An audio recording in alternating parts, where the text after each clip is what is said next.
السلام علیکم ورحمۃ اللہ وبرکاتہ۔ پیران پیر شیخ عبد القادر جیلانی رحمہ اللہ کے فتاوی جات، ان کی نظریات اور ان کے عقائد کے بارے میں آج ہم ذکر کریں گے۔ پہلے ہم 20 اقساط ان کے نظریات، ان کی نماز کے طریقے کے بارے میں بیان کر چکے ہیں۔ آج ہم یہ بیان کریں گے کہ اس وقت اہل بدعت کون ہیں، ان کی پہچان کیا ہے، ان کو پہلے پہچانا جائے تو پھر اس کے بعد ان کی روش، ان کی سازشوں، ان کی غلط بیانیوں اور ان کی تعویلات سے بچا جا سکتا ہے۔ تو شیخ عبد القادر جیلانی رحمہ اللہ کے اس حوالے سے کیا فرمان ہے، وہ کیا نصیحت کرتے ہیں۔ ان کی کتاب الغنیۃ لطالب طریق الحق صفحہ نمبر 166 میں وہ تحریر فرماتے ہیں، فعلامۃ اہل البدعۃ الوقیعۃ فی اہل العصر۔ اہل بدعت کی ایک علامت ہے کہ وہ اہل عصر آل الحدیث کے بارے میں اپنے دل میں بغض رکھتے ہیں اور عناد رکھتے ہیں۔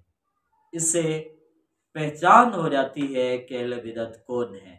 لہٰذا شیخ جیلانی رحمہ اللہ کے نظریے کے مطابق دنیا کا جو بھی انسان، جو بھی شخص آل الحدیث سے نفرت کرتا ہے، آل العصر سے نفرت کرتا ہے، اہل دلیل سے نفرت کرتا ہے، قرآن اور حدیث، قرآن اور سنت والوں سے نفرت کرتا ہے، تو وہی شخص اہل بدعت میں شامل ہے۔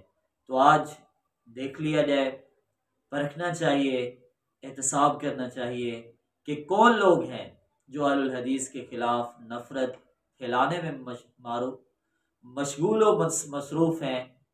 یقیناً اس طرح کے دنیا میں کئی لوگ نظر آتے ہیں جن کا اوڑھنا بچھونا یہی ہوتا ہے کہ اہل حق سے نفرت کی جائے، اہل حق کے خلاف دلوں میں بغض بھرا جائے۔